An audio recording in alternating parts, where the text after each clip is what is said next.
Hello, anti-novelists. We are back for the next segment in our How to Plot a Novel. So we're still working in Act 1. In the last segment, I took you all the way up to the inciting incident. That's the thing that catapults your reader into the story. There's no going back. They are in it now for the long haul, and it's going to drive them up to the end of the first act, which is about a quarter of the way into your story.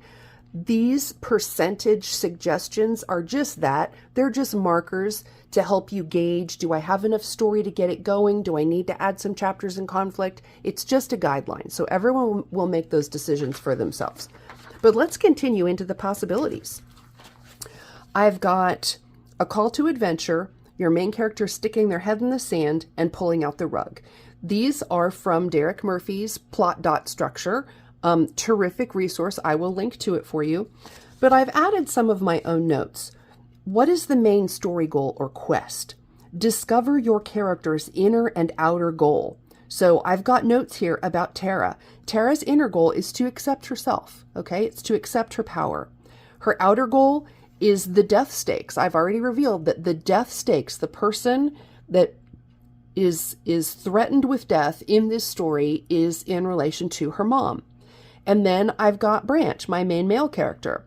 His inner goal is to be loved and to accept himself. His outer goal is to find the true love of a family and to belong.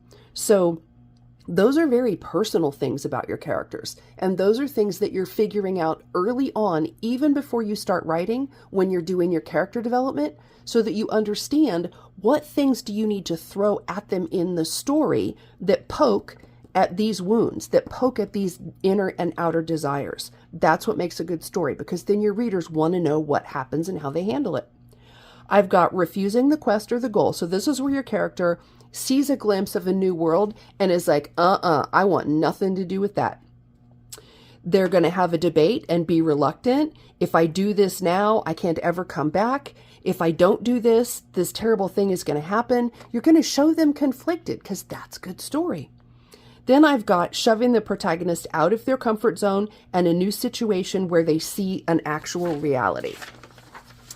Driving us through to the end of Act 1, I've got a character's main flaw is on display. They must overcome their handicap or whatever their biggest fear is. And they have a limitation. They have something that they're working within that is holding them back, yet circumstances are driving them through the story. And then I've got the final item is accepting the quest at the point of no return. That's the end of Act 1.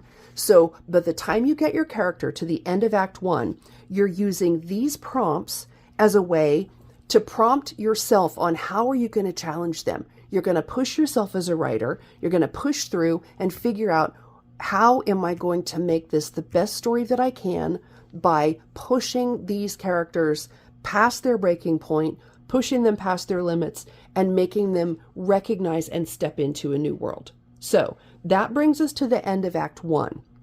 In the next video, we're going to pick up at the midpoint, we're going to pick up at the beginning of Act 2, which ends with the midpoint.